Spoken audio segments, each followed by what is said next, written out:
El origen del periodismo en el Perú respondió a un interés pleno por la defensa de la libertad y el derecho. Ha sido partícipe de nuestra historia, registrando e informando cada hecho. El primer medio escrito que se identifica es el Diario de Lima. En 1790, sin embargo, con el transcurso de los años y avances tecnológicos, el periodismo se fue desarrollando en otros medios como la radio, la televisión y las plataformas digitales. El responsable inicial de emitir contenido a través de estos canales fueron personas con afinidad y habilidad en este sector. El reconocimiento del periodismo como profesión se dio en el año 1965 a través de la ley número 15630, especificando en el artículo número 3, para ser periodista profesional se requiere cursar estudios superiores de periodismo y optar el correspondiente grado académico en los centros de enseñanza superior de periodismo reconocidos por el Estado. Sin embargo, en 1998 el gobierno de Alberto Fujimori emitió la ley número 26937 que establece el libre ejercicio de la actividad periodística, retirando así la obligatoria colegiación para el ejercicio de periodismo en el Perú. El efecto resultó en un espacio propicio para que el responsable de informar no tuviese formación profesional, una situación sostenida por mucho tiempo. En este año, en febrero, el Grupo Parlamentario Renovación Popular, liderado por la congresista Noelia Herrera, presentó un proyecto de ley que tiene como finalidad la profesionalización de periodistas y comunicadores del Perú. Es decir, solicitan que los encargados de ofertar contenido informativo sean periodistas y comunicadores titulados y colegiados, en pro de permitir el autocontrol de la ética en el desarrollo de sus labores. Frente a ello, ¿cuál es su posición? ¿Está a favor? ¿Está en contra? Bueno, primero cuando supimos que Renovación Popular había presentado un proyecto de ley que tiene impacto en el sector, lo primero que hicimos fue afinar la lupa al 100%, porque Renovación Popular es una bancada parlamentaria que no necesariamente se caracteriza por dar garantías al ejercicio de las libertades informativas, ¿no? Sino que para nosotros es, si están presentando algo para el sector, probablemente sea algo impactando negativamente en el sector. Entonces, lo primero que detectamos desde la Asociación Nacional de Periodistas del Perú es que, primero, el título del proyecto de ley era bastante engañoso, ¿no? Porque no es lo mismo profesionalización que colegiatura. Son dos cosas muy distintas, sí, ¿no? Quizás tienen algún tipo de relación, porque para colegiarte tienes que tener un título profesional, pero no son un sinónimo, ¿no? Entonces, esto se vendía como un proyecto de ley que quería propender la profesionalización. Cualquier persona podría decir, oye, la profesionalización es algo, pues, o sea, siempre estudiar te va a dar mayores argumentos para hacer mejor tu trabajo, pero cuando uno leía el proyecto de ley te dabas cuenta que hablaba de profesionalizar y colegiar obligatoriamente a quienes hagan actividad informativa. Y ahí tenemos un primer gran problema, ¿no? Un primer gran problema, primero normativo, porque, ojo, en América Latina, si ustedes revisan la situación de casi todos los países de América Latina, solo hay 2 países que exigen la colegiatura para el ejercicio de la actividad periodística, que de hecho es Venezuela y fue Costa Rica durante algún tiempo. Ahora lo tiene de alguna forma optativo, lo tiene obligatorio en la norma, pero digamos que el control no es tan incisivo, ¿no? ¿Y por qué esto? Porque en el año 85, o sea, estamos hablando de casi 40 años, la Corte Interamericana de Derechos Humanos emitió una opinión consultiva explicando por qué era un riesgo, especialmente en una región como la nuestra, exigir colegiatura para el ejercicio de la actividad periodística. Y esto se puede resumir de una forma bien sencilla, ¿no? Si nosotros como periodistas, el periodismo se basa en un derecho fundamental, que es el ejercicio de la libertad de expresión, a las libertades informativas en general. Y yo como Estado le digo a una institución, como en este caso el Colegio de Periodistas, tú eres el responsable de habilitar o inhabilitar a quienes pueden ejercer actividad periodística. le estás dando un poder desmedido a una institución que podría llegar a coaptar libertades informativas. Y pongo un ejemplo en Perú, ¿no? En el año entre el 90 y el 2000, especialmente a fines de los 90, ustedes saben que en la época del gobierno fujimorista no necesariamente habían garantías a las libertades informativas. De hecho, hubieron varios periodistas que denunciaron secuestro en su momento. Hubo un periodista en Huacho como Pedro Yauri, que hasta hoy continúa en la condición de desaparecidos, y muchos periodistas e instituciones salieron a denunciar que en Perú no había libertad de prensa, porque cuando hay un autogolpe de Estado, cuando se limitan derechos fundamentales, lo primero que se afecta es la libertad de prensa porque no se quiere que la gente sepa y se entere, se informe de qué está pasando. En ese momento, al final, los dirigentes de las instituciones son seres humanos quienes estaban frente al colegio de periodistas. Fue una época nefasta para el colegio. No estoy diciendo, hoy tampoco es la mejor época, pero esa era terrible. Y en ese momento los dirigentes tuvieron una reunión en Palacio de Gobierno con el entonces presidente Alberto Fujimori y dijeron, en Perú hay libertad de expresión, ¿no? Y muchos periodistas salieron a protestar diciendo, eso no es verdad, hay un periodista desaparecido, está habiendo censura. El día del autogolpe del 92, los militares se metieron a los medios hay una portada muy famosa de la República que especifica y visibiliza la censura que hubo en ese momento. Decíamos, no hay libertad de prensa en el país. ¿Qué hubiera pasado si la colegiatura hubiera sido obligatoria y todos esos periodistas que decían no hay libertad de prensa hubieran sido llevados a los tribunales de ética por un colegio que en ese momento se había vendido al poder, hubieran sido llevados a un tribunal de ética e inhabilitados para el ejercicio de la actividad periodística? ¿Qué hubiera pasado? ¿No? Y por eso es que es riesgoso, o sea, nuestra actividad no es como la del arquitecto, que al final sí, la arquitectura es básica, pero no es indispensable para la democracia. Hoy, con la coyuntura que hay hoy en el país, nos damos cuenta que cuando todas las instituciones de un país están tomadas, probablemente la única ventana que quede abierta sea la de la prensa, ¿no? Que no toda la prensa hace un buen trabajo, es verdad, no toda la prensa es absolutamente ética. Ya, es verdad, hay que afinar los mecanismos de autorregulación, pero eso no se arregla con colegiatura obligatoria. Y ya en nuestro país ha habido un fallo del Tribunal Constitucional que dice que la colegiatura obligatoria es incompatible con las informativas. Ojo, yo no estoy diciendo que no tiene que existir colegio de periodistas. Está bien que exista, es una entidad deontológica. Tiene que primar porque se respete la ética en el ejercicio periodístico, pero no puede haber una obligatoriedad porque en un momento en que una sola institución puede habilitarte para ejercer o no ejercer el periodismo, estamos cercenando una actividad como la nuestra que es muy frágil, ¿no? O sea, a la primera cosa que pueda pasar, las libertades informativas pueden estar en riesgo.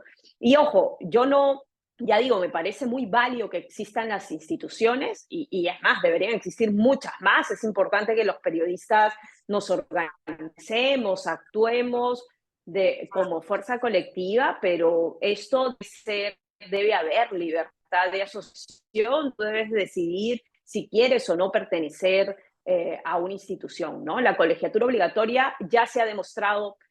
Chile en algún momento lo tuvo en épocas complejas de dictadura militar y la cantidad de periodistas exiliados y demás que no podían ejercer actividad era terrible. Y América Latina no es la cuna de la democracia. Pues ya nos dimos cuenta de que la democracia se pone en riesgo en cualquier momento y al final hay que salvaguardar las libertades informativas. Lo que le comentaba es que hablar de la colegiación en el campo periodístico es bastante complejo porque incluyen muchos aspectos porque, por ejemplo, desde lo que es la Constitución, que implica la libertad de expresión, la libertad de información, en este caso, de algún modo creo que esta situación del proyecto de ley genera cierto temor de que pueda flagelar, ¿no? Todo esto que se ha ido construido en los medios de comunicación, a comparación de otras carreras donde definitivamente pues, el colegio tiene otro peso, le puedo decir, otro efecto, ¿no? Por ejemplo, en el área de salud, el hecho de colegiarte, pues te da la habilidad profesional para que tú ejerzas tu labor, ¿no? Pero cuando hablamos del periodismo, por ejemplo, hay más riesgo de que, como usted lo dice, puede llegarse a la censura, puede llegarse a un control. Eso a mí me queda bastante claro. No, Bueno, porque además sí. yo no entiendo cuando se utiliza este argumento de que, mira, si hay colegiatura obligatoria o profesionalización obligatoria para los colegas, que no solo tienen título de periodista, tienen maestrías, doctorados, y son los más corruptos del mundo, ¿no? Entonces, no es que un título o estudiar 5 años o que tú digas, a mí me parece, y de verdad yo enseño en la facultad y con los estudiantes de periodismo y mis colegas, siempre les digo, oye,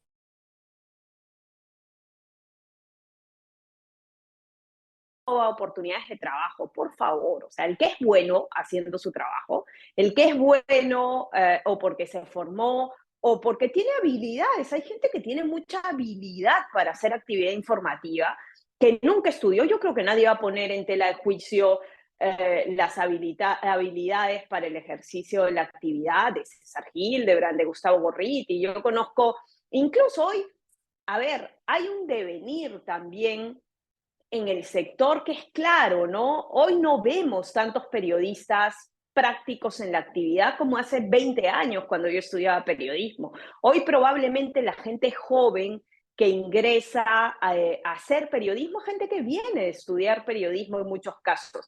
Y es la gente, porque tampoco hay que tener una visión solo limeña, capitalina del ejercicio de la actividad periodística. Yo a veces, por razones de mi actividad gremial, estoy en el Daten del Marañón, en Abancay. Abancay, a ver, Abancay no es una provincia como el Daten, que tienes que ir por tierra, luego coger transporte fluvial. No, no, no, puedes llegar fácilmente por vía aérea hasta Cusco y luego ir a Abancay. En Abancay no hay universidades que enseñen periodismo, ¿no? Y de hecho, una de las cosas que nosotros siempre manejamos en esto, en Abancay, por ejemplo, a veces le hemos preguntado a un colega, oye, si tú quieres estudiar periodismo o comunicación social, ¿qué tienes que hacer? Y nos dice, bueno, me tengo que ir a estudiar o a Cusco, a Ayacucho, que ahí sí enseñan en las facultades. Mm. En el Latin del Marañón, oye, ustedes para estudiar periodismo, no, acá no hay facultad. ¿Y qué pueden hacer? No, tendríamos que irnos o a Loreto o a San Martín. Y además hay lugares donde enseñan periodismo y comunicación social, pero solo en las privadas, ¿no? O sea, las universidades públicas no enseñan esta profesión. Entonces, ¿tú qué vas a hacer en esos lugares donde no se enseña periodismo? ¿Que se van a quedar sin medios de comunicación? Porque como según la ley solo van a poder ejercer los que tienen título, va a tener que venir gente de afuera de la circunscripción para hacer actividad informativa. O sea, yo creo que a veces se plantean proyectos de ley sin tener en cuenta la complejidad del territorio nacional. Si tú vas a obligar, que no hablo de la colegiatura, hablo de la profesionalización, si tú vas a obligar que tener un título sea una condición para ejercer una actividad, por lo menos tendrías que garantizar que todas las universidades públicas de todo el territorio Ujú. nacional enseñen esa profesión. Profesionalización, tendrías que garantizar que todas las universidades públicas enseñen periodismo, comunicación social en todo el territorio nacional. ¿Qué vas a hacer en aquellos lugares que no enseñan y no hay periodistas? ¿Los vas a dejar sin medios de comunicación? Bueno, es cierto lo que usted indica también, ¿no? Que la profesión, lo que es el respecto del periodismo. Hay mucho también ahora, hoy en día, que se utiliza también las redes sociales para poder difundir tipos de noticias y también lo que es el periodismo independiente, ¿no?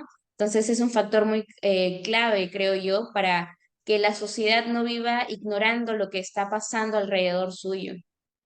Y además porque un periodista vale por sus calidades, o sea, un periodista, si estudió en la universidad bien, o sea, a mí me parece muy positivo y conozco gente muy mayor que lleva 50 años ejerciendo el periodismo y que se pone a estudiar periodismo porque tiene el anhelo de profesionalizarse.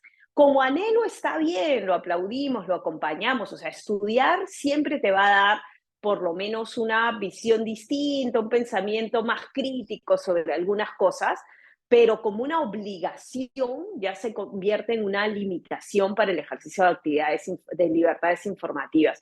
Subrayo, no es lo mismo y miremoslo probablemente en la última época de pandemia que hemos vivido, todo el mundo decía, oye, todo el mundo se podía quedar en su casa, los periodistas no, ni los periodistas, ni los médicos, ni los policías, porque son servicios esenciales. Entonces, siendo un servicio esencial, nosotros tenemos que darle el máximo de garantías a que se pueda coartar un tipo de servicio esencial.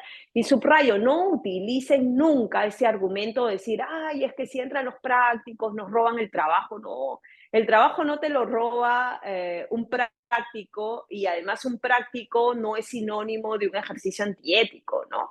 El trabajo te lo ganas tú si eres un buen periodista, si te esfuerzas en ser riguroso, en hacerte respetar, tienes una buena red de fuentes, te ganas desde las aulas universitarias o desde tu actividad informativa en la comunidad el respeto de tus audiencias. Ese es un buen periodista, el que van a buscar en todos lados, ¿no?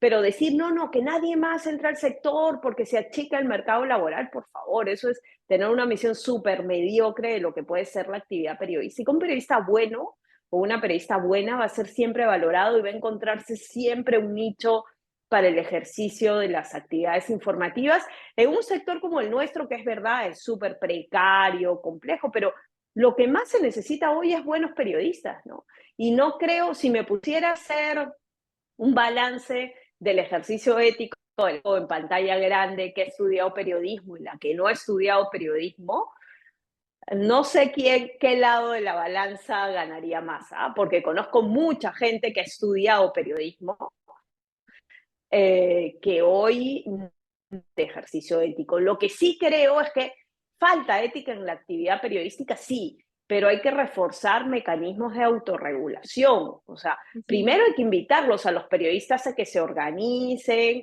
que pertenezcan a la institución que quieran, con la que se sientan representados, que los medios de comunicación tengan sus códigos de ética, tengan sus mecanismos para vigilar la observancia de esos códigos de ética, que no dejemos de capacitarnos nunca, de tener miradas críticas, que no nos compremos esa visión de que, porque el empresario me paga un salario y yo soy su siervo, ¿no? No, un periodista vale por el respeto que puede generarse entre sus colegas y con sus audiencias, y eso, ya digo, no lo da un título, no lo da un grado académico. El grado te da más conocimientos, quizás te da más armas para pelear en el mercado, ¿no?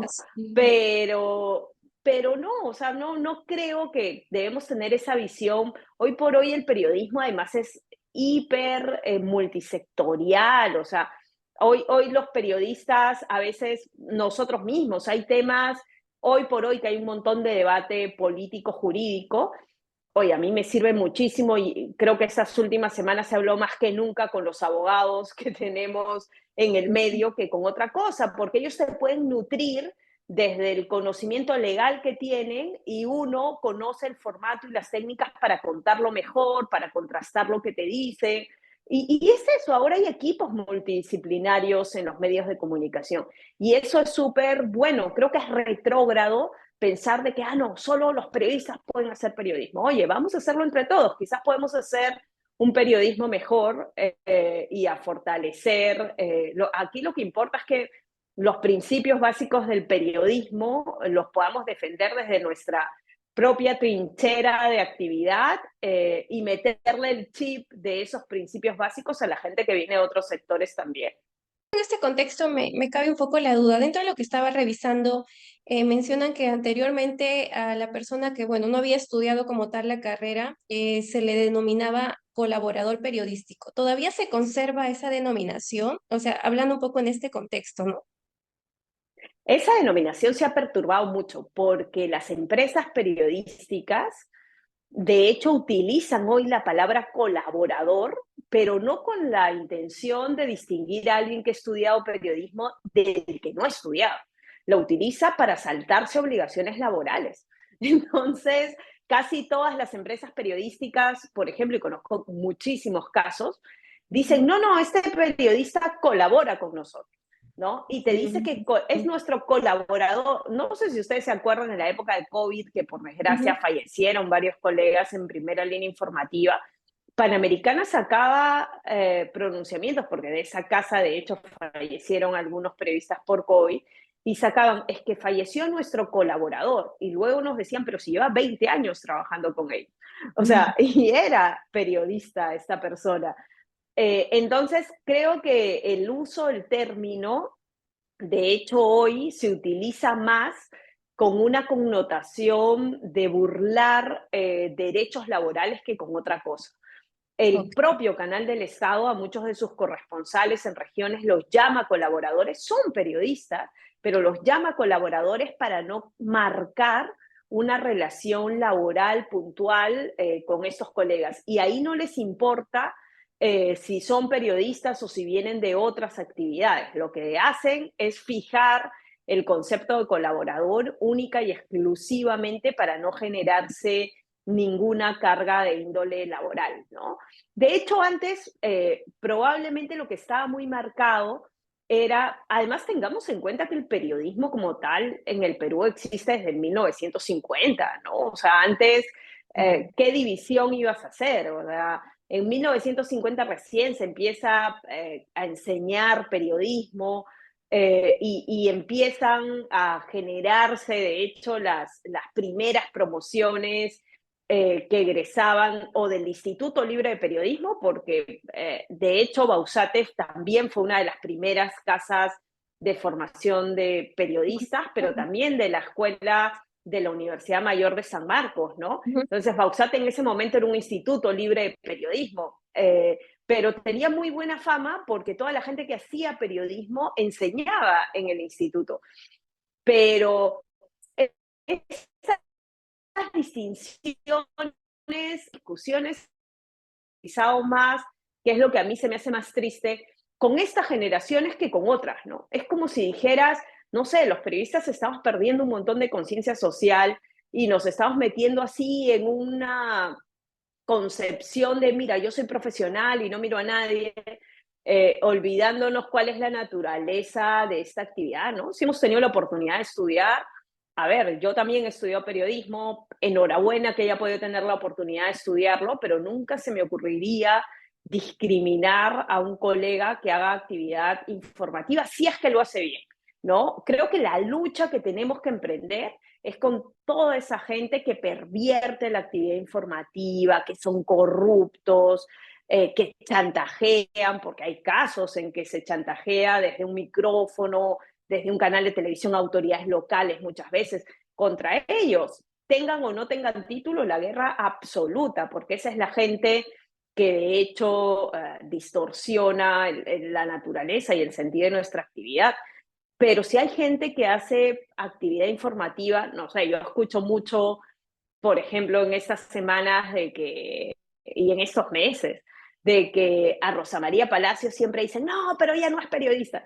Yo les aseguro que muchas veces cuenta y narra las cosas y hace opinión con mucho más bagaje que lo puede hacer alguien que está en el sector. Además, ella nunca se ha identificado como periodista. Ella siempre dice, oye, yo soy una abogada ejerciendo mi libertad de expresión, haciendo actividad periodística, pero no siento que estemos en un tiempo en el que tienes que decir, oye, tú te vas porque no eres periodista y tú te quedas. Hay que defender el buen periodismo y el buen periodismo, el buen ejercicio de las actividades informativas, no dependen de tu pertenencia a un colegio, a una asociación y desgraciadamente muchas veces ni siquiera a la posesión de un título profesional, ¿no? Y ya digo, yo aliento la profesionalización. Me parece, Brasil hasta hace muy poco tuvo, ahora ya no lo tiene, pero tenía la exigencia del título profesional para ejercer actividad periodística, no la colegiatura, porque no hay que creernos ese cuento de que toda América Latina, no, hay colegios de periodistas en muchos lugares, es verdad,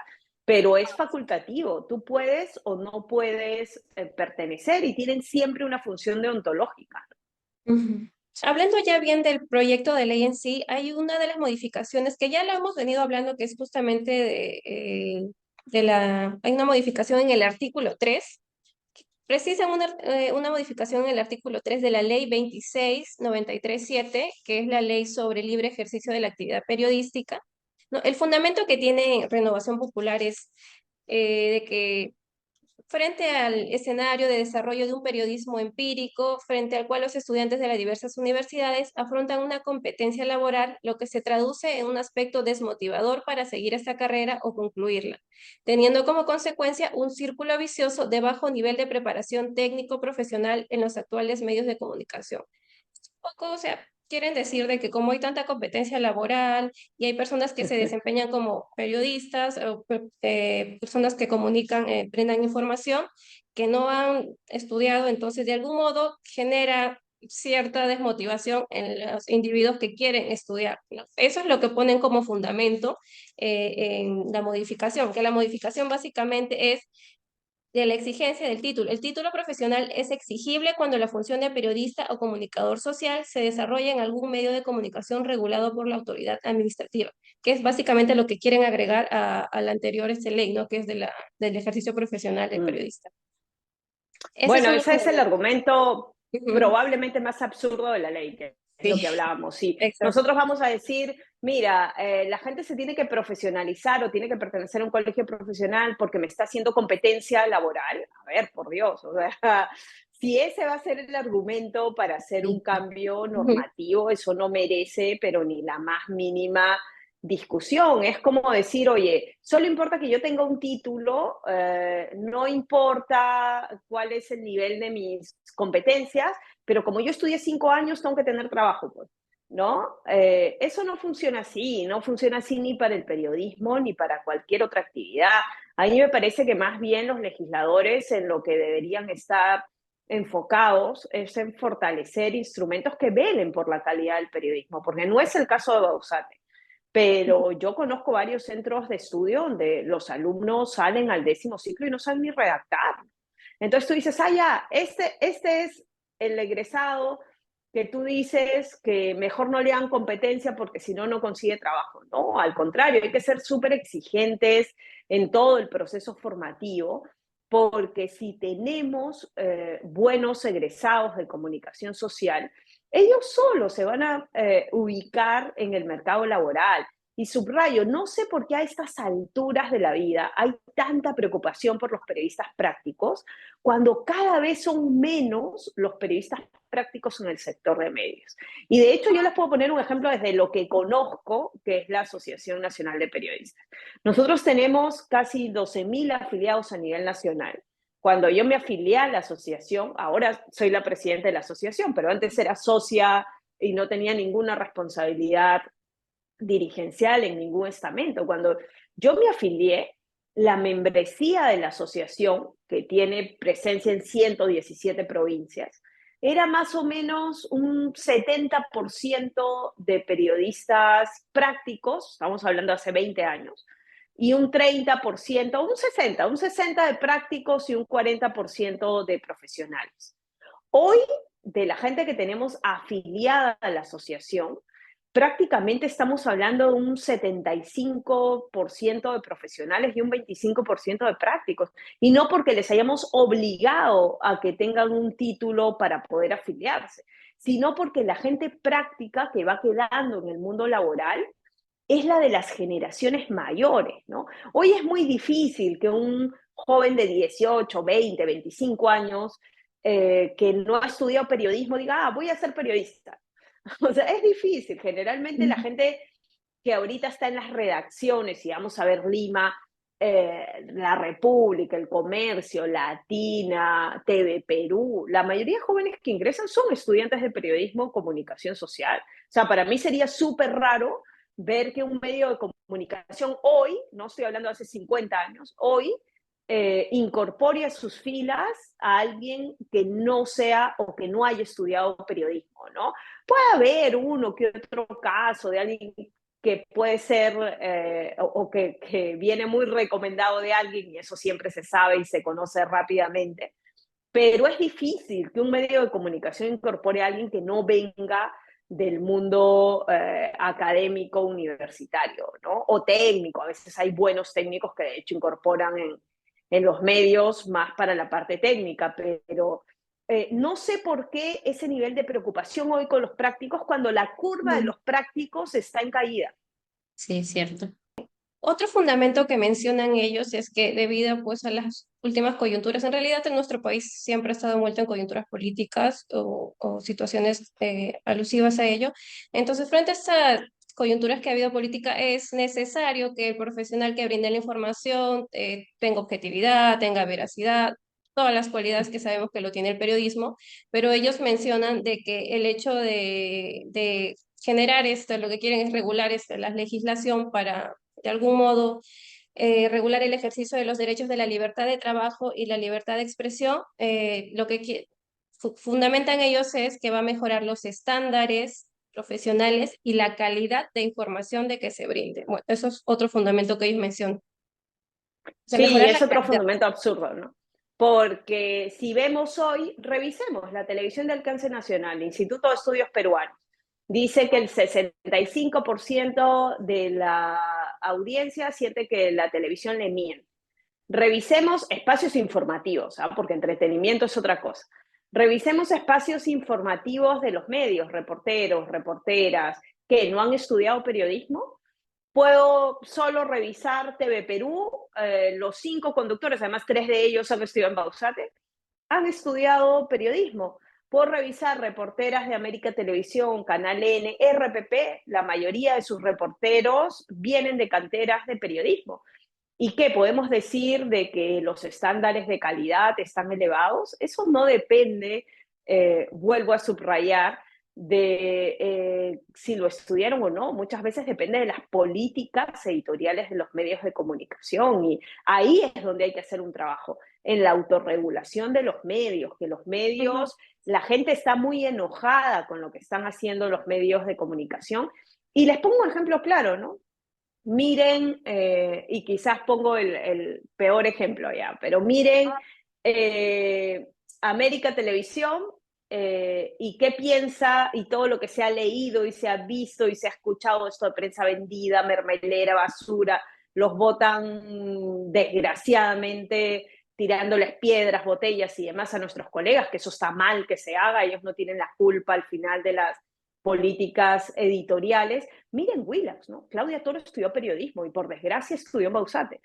Yo no creo que Claudia Toro sea un ejemplo de lo que es el buen periodismo y el rigor periodístico, ¿no? Y miren lo que la gente pueda estar pensando hoy de 2 periodistas prácticos, de Gorriti, de César Hildebrand, Sí. o sea, ¿cuál es la percepción de la gente respecto a esos 2 escenarios, ¿no? Entonces es absurdo pensar de que si tienes un título o perteneces a un colegio ya te vuelves automáticamente ético. Lo que hay que trabajar sí en el país, y hay una crisis de confianza brutal con los medios de comunicación, con el periodismo, eso nos tiene que mantener preocupados, pero ojo, eso no es un problema que se vaya a arreglar ni con una ley ni con laboral, y que generalmente creo que lo más óptimo es que lo arreglemos bajo mecanismos de autorregulación. Por otro lado, ¿cuál es la postura que defiende la Asociación Nacional de Periodistas frente a este proyecto de ley? Bueno, la Asociación de Periodistas desde el minuto 1 expresó su rechazo a este proyecto de ley. Como lo decía, ya desde el año 85, el siglo pasado, estamos hablando de casi 40 años, este debate ya se zanjó en el país, este debate ya lo tuvimos. Hay un fallo del Tribunal Constitucional que dice claramente que las libertades informativas tienen que prevalecer como derechos fundamentales frente a cualquier posibilidad de coacción, como en este caso es imponer la pertenencia a una organización como habilitante para el ejercicio de la actividad informativa. Nosotros sí alentamos los temas de profesionalización, nos parecen vitales que la gente pueda concretar su anhelo de profesionalizarse, pero sentimos un país como el nuestro en el que no hay una situación que esté homologada a nivel nacional, donde no tengamos en todos los rincones del país universidades públicas que permitan el acceso a la formación como periodista o comunicador social. Esto tampoco puede ser una exigencia, ¿no? En el campo de las libertades informativas, todo suma, los problemas éticos en el sector no dependen de si estudiaste o no la profesión, lamentablemente responden siempre o a temas de corrupción u otros, y eso De hecho, es una de las preocupaciones fundamentales en el sector que hay que superar y creemos de que mientras más garantías haya para un libre ejercicio de la actividad periodística, más garantías van a haber para el ejercicio de libertades fundamentales y democracia en el país. Creo que lo que refuerza un poco esta idea es lo que mencionó el Consejo de Prensa Peruana, que justamente menciona que este proyecto de ley busca ejercer cierto control y limitar la actividad que desempeña pues el comunicador, ¿no? Creo que se puede reforzar un poco este punto con lo que usted menciona. Quizás ya para ir concluyendo, quisiera sintetizar un poco de lo que usted nos ha ido comentando, mencionando, para cerrar un poco su postura frente a este proyecto de ley. Sí, a ver, de aprobarse un proyecto de ley de esta naturaleza, lo primero que tendríamos que interponer es un recurso de inconstitucionalidad, porque subrayo, ya hay fallo del Tribunal Constitucional en esta materia y si no, habrá que ir a los estamentos interamericanos para defender las libertades informativas. Las obligatoriedades no caben en un sector como el nuestro. Y lo digo como presidenta de la asociación, nunca se me ocurriría decir vamos a hacer entonces obligatoria la pertenencia a una institución como la nuestra porque es la más antigua en el país. Eso sería absurdo también, porque ya digo, los dirigentes van cambiando, nunca sabes qué visión puede tener alguien que esté frente a una institución, sea el colegio, la asociación, un círculo, el consejo, lo que sea, y es bastante riesgoso en el caso del sector periodístico que una institución pueda detentar todo el poder para definir quién puede y quién no puede ejercer actividad periodística en el país, ¿no? Si se aprobaría una cosa así, probablemente nos convertiríamos en uno de esos países en rojo en la región que mantienen este tipo de limitaciones que parametran el ejercicio de la actividad y que ya vemos las consecuencias que tienen para sus democracias. Dentro de las sugerencias que usted dio, en realidad, si nosotros queremos ofertar un periodismo con veracidad, de calidad, como ellos, entre comillas, han usado ese término para mencionar sobre la calidad de información, es la autorregulación de los medios, ¿no? Quizás quisiera adicionar algo más. ¿Qué otra medida nosotros podemos, no sé, ofertar para que de algún modo podamos fortalecer ese aspecto importante en el periodista, en el comunicador, en el colaborador de periodismo? Entonces, ¿cómo podemos fortalecer ello frente a lo que ellos quieren usar como fundamento, ¿no? Que es que no se está haciendo un buen uso de la ética profesional para informar? Bueno, lo primero es saber de que la solución no viene desde el lado de los políticos. Eso hay que dejarlo súper claro. No es una norma, no es un congresista el que dando un dispositivo ya va a convertir en todo el ejercicio periodístico en una práctica ética. Las soluciones vienen desde el lado del propio sector. Somos los periodistas. En el periodismo eso no es fácil, ¿no? A un periodista le cuesta muchas veces reconocer su error, le cuesta decir me equivoqué, tengo que rectificar o vamos a un ritmo de tener que hacer 7, 8, 9 notas al día, entonces te olvidas ya del rigor o quieres dar la primicia antes que el otro y no verificaste y sacaste algo.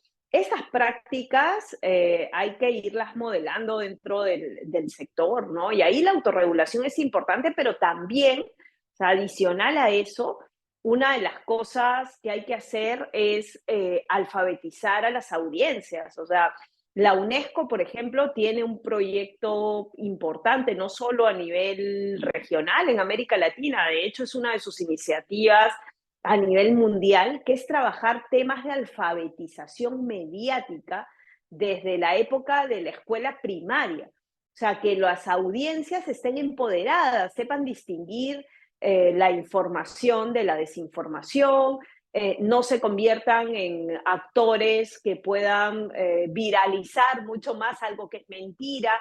Los periodistas solos, así seamos las personas más éticas del mundo y hagamos bien nuestro trabajo, solos no vamos a poder combatir la desinformación con la que nos confrontamos todos los días, o sea, son maquinarias propagandísticas que vienen de determinados centros de poder político, económico, religioso. Ni así pongamos unidades de fact-checking en todos los medios a nivel nacional, podríamos contra esa bola que es tan grande si estamos solos, y por eso necesitamos de que las audiencias no se crean todo lo que reciban, que tengan más conciencia crítica, que aprendan a consumir medios de comunicación, a detectar qué puede ser mentira, qué puede ser verdad, cuando retuitear o reenviar una información, hacerle un matiz, un contraste básico de veracidad, un test de veracidad básico.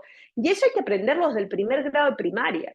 O sea, así como nos enseñan a leer, a escribir, hay que aprender a consumir medios, pues porque los medios es algo, y no hablo solo de los tradicionales, hablo hoy también de los digitales, es algo con lo que vamos a convivir toda nuestra vida o como emisores o receptores o prosumidores, lo que sea, en el rol que estemos, pero vamos a convivir con ellos todo el tiempo. Entonces, una cosa clave para que también el periodismo sea mejor es que las audiencias sean más críticas y sean más demandantes, ¿no? De que no te den 10 puntos pues a un programa que viola la intimidad personal y familiar, que así no sea un programa informativo, que haya mucha mayor selectividad en el consumo de los contenidos en medios de comunicación, y eso solo se va a lograr si en las currículas básicas escolares se empieza a enseñar alfabetización mediática, cómo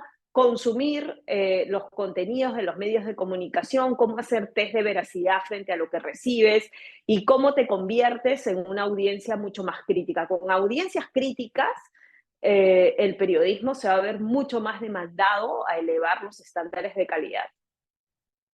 Queda claro entonces que actualmente la audiencia es más activa en realidad en cuanto a la información que busca, a la cual tiene acceso, más aún cuando abundan las plataformas digitales y las personas que brindan información. Entonces se entiende que la responsabilidad es mutua, ¿no? Tanto del comunicador como del público, a buscar justamente esa noticia, a clasificar, ¿no? A ver por criterios cuál es la que definitivamente me está ofertando, está fundamentando esa información que me está brindando. Eso creo que ha quedado bastante claro, la responsabilidad mutua. ¿Algo que quisieras agregar, Dal? Sí, si bien es cierto, hace poco también la ONU preparó lo que es una reunión para poder elaborar lo que son 9 principios, si no me equivoco, de acuerdo a lo que es la misinformación, desinformación, real news, fake news. Eso es muy importante también acotarlo porque no es solamente labor de nosotros o responsabilidad como periodistas, sino también de la población, de la juventud, hasta de los más pequeños, el de poder difundir cosas que sean verídicas y que tengan un fundamento tras. Claro, de que está en ti la libertad de poder opinar lo que puedas opinar, porque eso es libertad de expresión, ¿no? Pero se trata de hacerlo con responsabilidad. Hoy en día las redes sociales se tienen que utilizar para eso, no solamente para compartir memes, sino para poder fundamentar todo lo que es buenas noticias, buena información acerca de todo, ¿no? Sí, sí, de hecho, la audiencia tiene un papel hiper fundamental, lo hemos visto en una época, de hecho, en Perú han habido 2 momentos bien trágicos de ruptura de confianza de la audiencia hacia los medios de comunicación, el directivos de los medios de comunicación con los costalillos de dinero en el servicio de inteligencia nacional, hay un terremoto dentro de los medios, que de hecho terminó en cárcel, recordemos a la familia Crucillat, el dueño de Panamericana que se fugó a Suiza, fue quizás de los tiempos recientes la crisis de confianza más fuerte, ¿no? Pero la segunda en intensidad ha sido la que hemos vivido en los últimos 2 años, o sea, el comportamiento de especialmente los medios de alcance nacional en la campaña electoral, luego se comieron esa narrativa y se volvieron un actor puntual en esa narrativa del fraude, y a pesar de que se demostró que le había habido fraude, Los medios nunca hicieron mea culpa, ¿no? Nunca le dijeron a la gente, oye, nos equivocamos. Pero ahí sí vimos el poder de las audiencias, porque cuando salía alguna información en los medios de comunicación que no se correspondía a los hechos, que estaba distorsionada, que no era cierta, inmediatamente esa mentira se viralizaba, ¿no? Y se ridiculizaba en redes. Se decía, ¿cómo van a haber dicho esto si eso no es verdad? Es tal cosa. Y el medio, yo recuerdo mucho un incidente con ATV que había sacado un reportaje sobre una pinta que decía los maestros somos terroristas, se habían borrado la palabra no, y que eso se viralizó con alguien que vivía en esa cuadra y dijo, no, si se ha tapado la palabra no, el reportero ha debido decir que estaba borrada esa palabra. Y el medio tuvo que disculparse, ¿no? Y decir, mira, sí, nos ha faltado rigor, nuestro reportero debió decir esto, pero si la ciudadanía no fuera activa, esas cosas no pasaran. Entonces, ese es el rol de la ciudadanía, estar ahí, o sea, tener la lupa de si un medio no es riguroso, falla, intenta distorsionar la realidad, exponer esa situación y ver si en esa acción es difundir esos mecanismos, porque la gente no los conoce y la queja se queda en Twitter, ¿no? Que sí, también ayuda, pero se queda ahí. Entonces hay que difundir los mecanismos, los programas de televisión, y de hecho fue una propuesta que salió ahí, que los programas al final de cada programa, así como salen los créditos del productor y de no sé qué, debería decir, este programa está adscrito al Tribunal de Ética, si tiene quejas, escriba aquí, ¿no? Y difundirlos y que la gente sepa que esos mecanismos existen y que los utilicen más.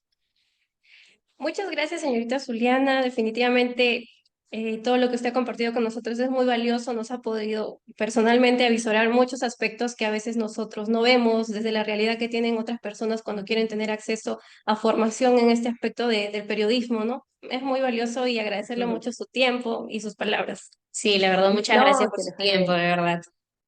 No, muchas gracias a ustedes más bien por contactarme y nada, quedamos en contacto cualquier cosa y que les Sí, vaya bien con el muchísimas trabajo. gracias. Hasta luego. Listo, Gracias. cuídense.